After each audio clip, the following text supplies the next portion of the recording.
We're very happy to have John Stockwell with us to discuss the implications of the election to the presidency of George Bush. We'll be discussing that with John today. John is a peace activist, a writer, a lecturer, an ex-CIA agent, and now a prominent critic of the CIA, who currently is working on 2 books, one on the Vietnam War and another on the arms race.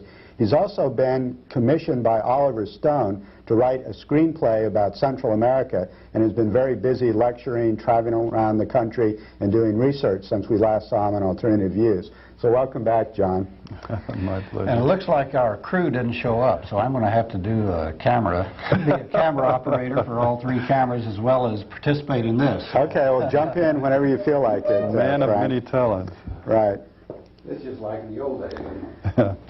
So, John, I think everyone is concerned about what the election of George Bush will mean for American foreign and domestic policy and what a Bush presidency would be like. We're currently in the period, the honeymoon period, where all the media are just celebrating him, being nice to him. All the politicians are snookering up to him.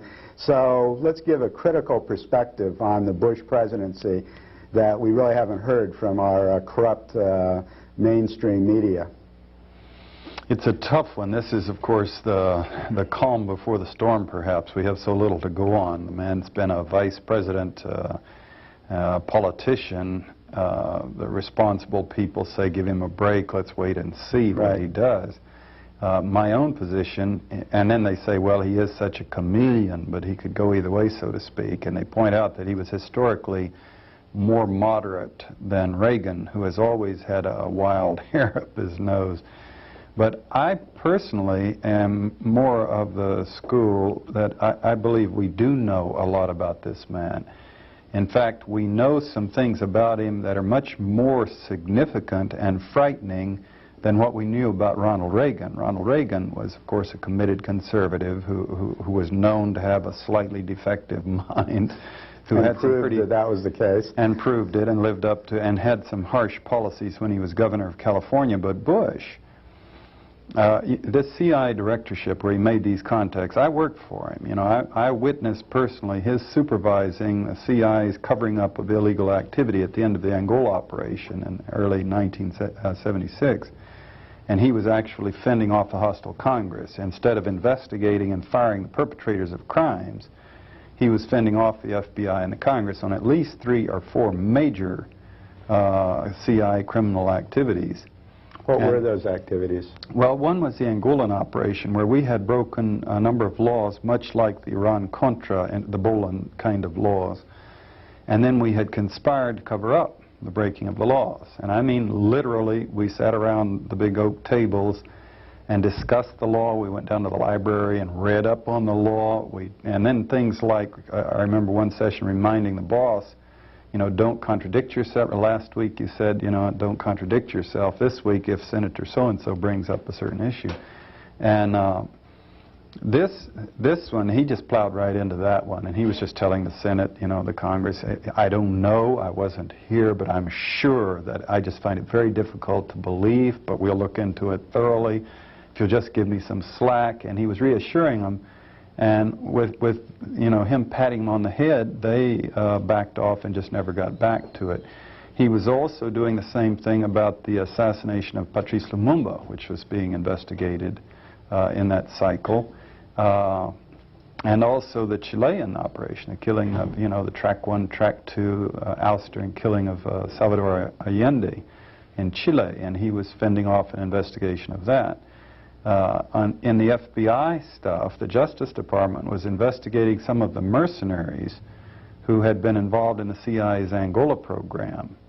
And they were asking us specifically which ones had worked for us and in what capacities. And a young attorney showed up from the General Counsel's office responding to Bush's supervision policies, and actually went through my files and purged documents that he thought would be legally incriminating if we were subpoenaed, you know, if we were investigated. And all of that was a thorough indication of Bush's policies as I witnessed them. Beyond that, we have an incredible record that we'll get into in greater depth as we chat here now of the connections that he picked up when he was CI director. So we have not only Noriega, but we have a dozen or dozens of Noriegas who have blackmail control of this man.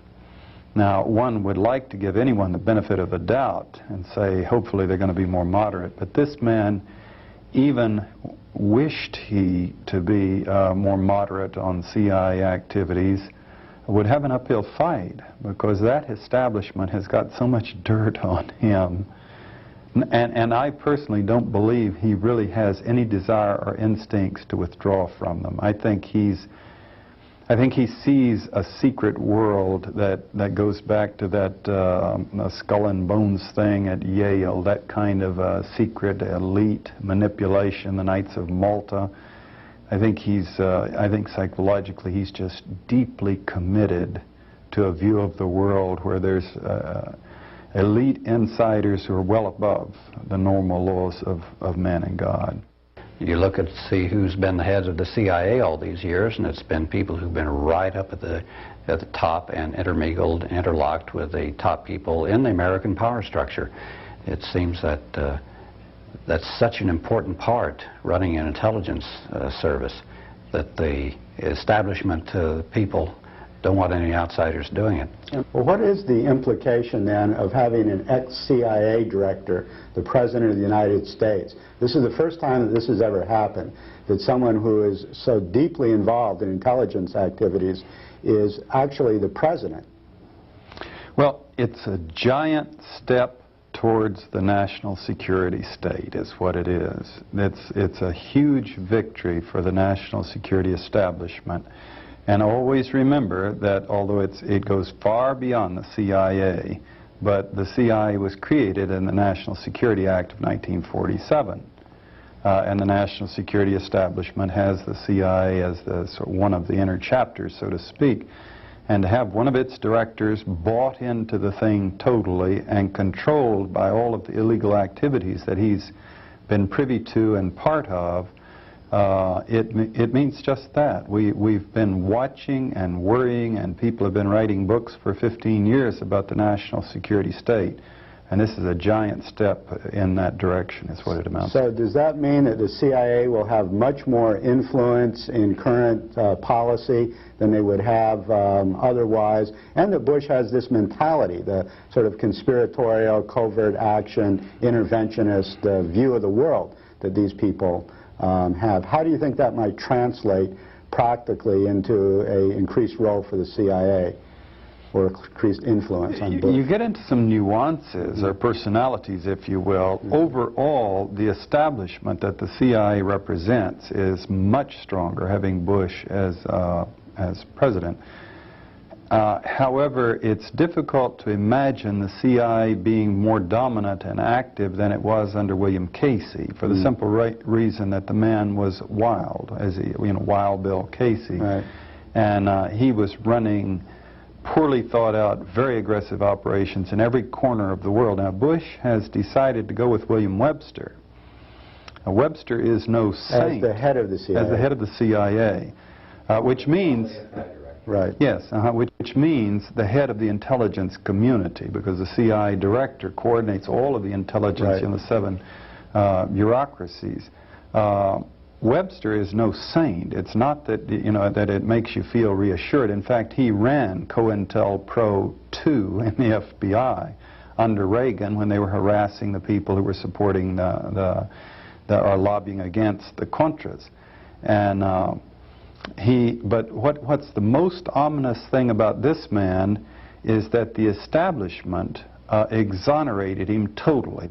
He was permitted by the Congress, by the establishment, by the Washington Post media, at the end of that thing, when it was exposed, of taking the idiots out, the stupidity out, the moron out, of saying, well, it's true I was director of the FBI, but I wasn't aware of any of these activities. And, the Admiral's ship sinks, and he said, well, I wasn't aware it had a hole in the side. This sounds like a Ronald Reagan deficient management style, or simply lying. And Bush used the same out. He sat in 17 meetings of the National Security Council in which they discussed the Iran-Contra scandal, And he says he doesn't remember there ever having talked about it. There was also another interesting thing that he said when they asked him about Oliver North on one of the TV things. He said, well, they made 2 or 3 mistakes. The fact that it was all illegal never even fazed him. It didn't make any difference.